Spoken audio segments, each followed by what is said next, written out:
These boats we see behind us are boats called Galway hookers. They're wooden, traditional gaff-rigged cutter boats of Carvel Constructions. They're massively built. They were the workhorse of Connemara and Galway Bay for many, many hundreds of years. Well, from the mid-18th century anyway.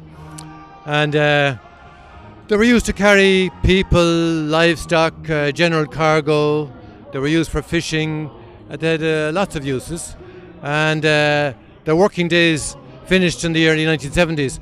But we still have them as pleasure boats. And they've enjoyed a revival as pleasure boats. And they're a lovely sailing craft. And what was your first memory of, say, getting into sort of these type of boats? Well, as a child, we used to go on holidays to Carrow, and at that time, if you wanted to go to the Aran Islands, there were no fast hydrofoil ferries available. What there were Galway hookers carrying turf mainly to the Aran Islands from places like Russaville, Calahaig, Strahan and Carrow, and used to just take a spin in one of them with one of the boat owners, and that's my earliest memory as a child. Have you ever got involved in the construction of them yourself? The Galway Hooker Association, of which I was a member from the beginning in 1978, organised a training course for young people to train as traditional boat rights. And out of that training course, there are probably 4 people working as expert full-time boat rights. Yeah.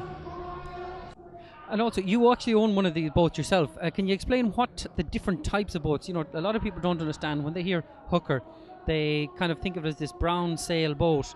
But there's different varieties, different sizes. Can you just explain to me what the different sizes are? Basically, there are 2 types of sail rigs.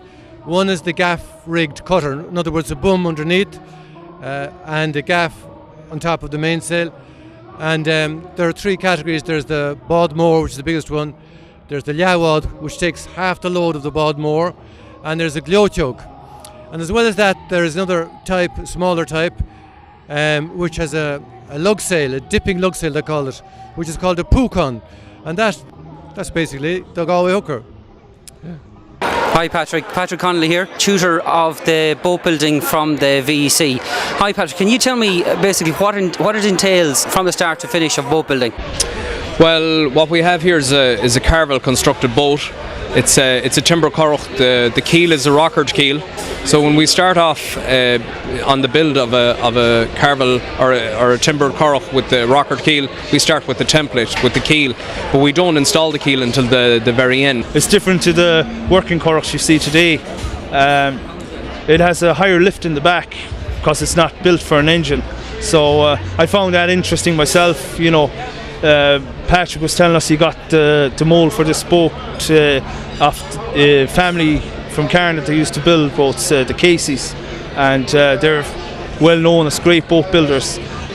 We put moulds in, and then we put ribbands around those moulds and cut each individual frames from the stem back to the stern. And once they're in, then we start with the levelling plank or the shear strake, which is this one here, and we put the belted strake under. We put that's this one that's protruding out here, and then we just start putting the planks on from there on, and then we caulk the seams. So that's basically what's involved with a Carvel built boat.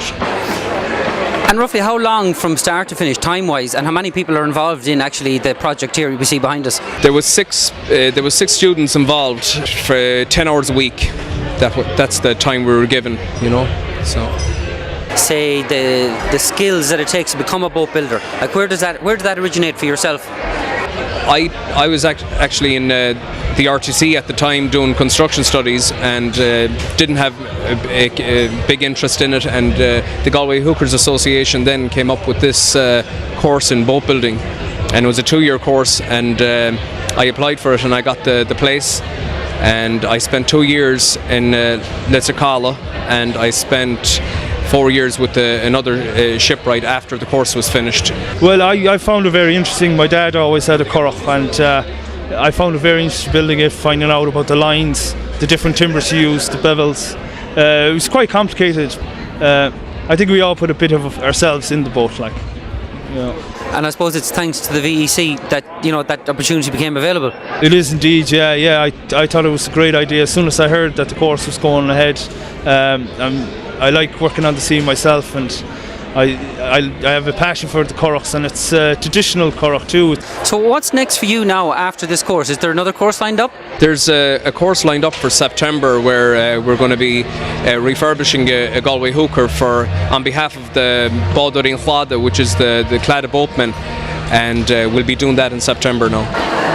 Great, so any enthusiasts need apply, contact the VEC. Exactly, yeah. Great, thanks Pádraig. Thank you. Thanks a lot.